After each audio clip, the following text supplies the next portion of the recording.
আসসালামু আলাইকুম ভিউয়ার্স, কেমন আছো?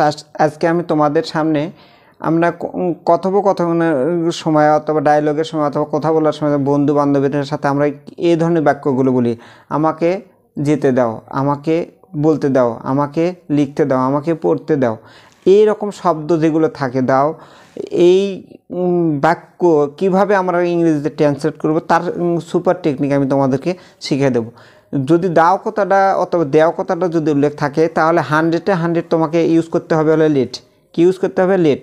তারপরে যদি অবজেক্ট দুটো থাকে, একটা হলো ব্যক্তিবাচক আর একটা হলো বস্তুবাচক। ব্যক্তিবাচক সাবজেক্টের অবজেক্টটি ইয়ের সাথে বসবে, এই লেটের সাথে বসবে, তারপরে ভার বসবে, তারপরে বস্তু বা বিষয়বাচক যে অবজেক্ট থাকে সেটা। যদি বস্তু বা বিষয়বাচক অবজেক্ট না থাকে তাহলে যে শব্দ থাকবে সেটা দিতে হবে, আর যদি কোনো কিছু না থাকে শুধুমাত্র ভার দ্বারাই শেষ করতে হবে। আচ্ছা, এখন দেখো, প্রথমে তাকে যেতে দাও, কাকে দাও আছে, অর্থাৎ আমরা ইউজ করব লেট। কাকে যেতে দাও? তাকে, হিম। কি করতে দাও? যেতে দাও। এটা একটা গেল। তারপর তাকে কবিতাটি পড়তে দাও, এটা একটা অবজেক্ট, এটা একটা অবজেক্ট। পড়তে দাও, লেট হিম, দেখো ব্যক্তিবাচক। তারপর পড়ার ইংরেজি হলো রিড। কি পড়তে দাও? কবিতা। Let him read the poem. তারপরে দেখো, সুমিকে বল খেলতে দাও। সুমিকে কি খেলতে দাও? দেখো, কাকে খেলতে দাও? সুমি। কি খেলতে দাও? বল খেলতে দাও। এই দাও থাকার জন্য লেট। সুমির ইংরেজি হলো সুমি, খেলার ইংরেজি হলো প্লে, বলের ইংরেজি হলো ফুটবল। এইরকম করে। তারপর দেখো, তাদের মাঠে খেলতে দাও। তাদের মাঠে খেলতে দাও, অথবা তাদেরকে মাঠে খেলতে দাও। এখানে তাদেরকে হবে। এ দাও থাকার জন্য আমরা নিচে হলো লেট।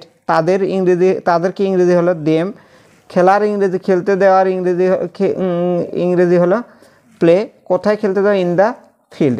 এখন এইরকম বাক্যগুলো এভাবে থাকতে পারে, যেমন ধরো, তাকে বাড়ি যেতে দাও। বাড়ি যেতে দাও, let him go home. Let him go home. একটা জিনিস মনে রাখবো, হোমের আগে টু হয় না। আচ্ছা, এই জায়গায় আমরা দেখো চেঞ্জ করে দিতে পারি।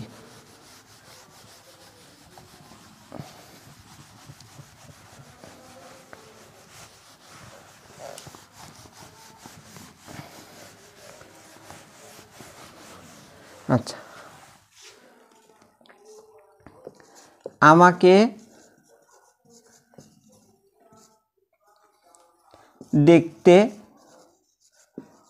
দাও।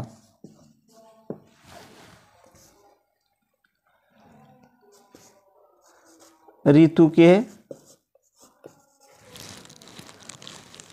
কবিতাটি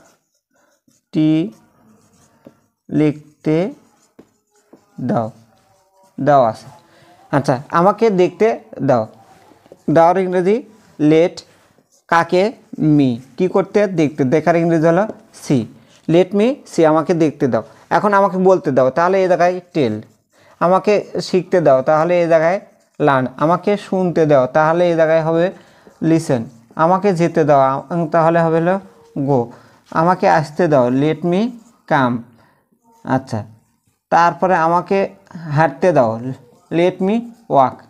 ইচ্ছে মতো ভার্ব চেঞ্জ করে দিবা।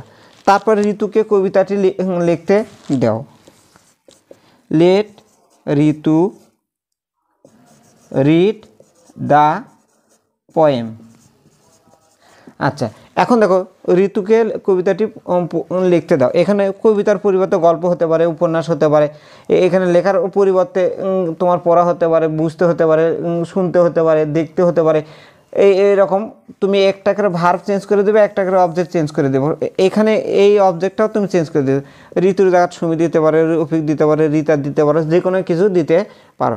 এইরকম করে দাও যদি থাকে, মেইন কথা দাও থাকলে বাক্যটা ইম্পারেটিভ, আর ইম্পারেটিভ বাক্যে দেয়ার ইজ নো সাবজেক্ট। কোনো সাবজেক্ট ব্যবহার হবে নয়কের না, কোনো দিনও হবে না। আচ্ছা, এই দাওযুক্ত বাক্যে যদি দুটো অবজেক্ট থাকে, একটা ব্যক্তিবাচক অবজেক্টটা বসবে হলো লেটের সাথে, আর বস্তু বা বিষয়বাচক অবজেক্ট বসবে হলো ভার্বের পরে। এই ধরনের বাক্যে দুটো অবজেক্ট থাকে। আর যদি অবজেক্ট ব্যক্তিবাচক যদি না থাকে, বস্তু বা বিষয়বাচক যদি না থাকে, তাহলে কোনো দরকার নেই। ওই জায়গায় যদি অ্যাডভার্ব থাকে, তারা অ্যাডভার্বটা মূল ভার্বের পরে বসে দেবে। যেমন ধরো, এখানে একটা বাক্য লেখা ছিল, let them play in the field. তাদেরকে মাঠে খেলতে দাও। ওই যে প্লের পরে মাঠে, ইন দ্য ফিল্ড, ওটা অ্যাডভার্ব, ওটা কোনো অবজেক্ট না। আরেকটা দিন মনে রাখবা, ইনের পরে ইন, অ্যাট, অন, আচ্ছা, ফ্রম, এগুলোর পরে বেশিরভাগ প্রিপোজিশনের পরেই অ্যাডভার্ব থাকে, যত এক্সেপ্ট এটা বাদ দিয়ে, অফ বাদ দিয়ে, মোটামুটি অ্যাডভার্বগুলো অ্যাডভার্ব অফ টাইমে, অ্যাডভার্ব অফ প্লেস অথবা অ্যাডভার্ব অফ ম্যানার বসে, এটা মনে রাখবা বেশিরভাগ প্রিপোজিশনের পরেই। আশা করছি তোমরা বুঝতে পারছো। পরে কোনো ক্লাসে অন্য বিষয় নিয়ে আমি তোমাদের সামনে হাজির হব। সে পর্যন্ত সবাই ভালো থাকো। আল্লাহ হাফেজ।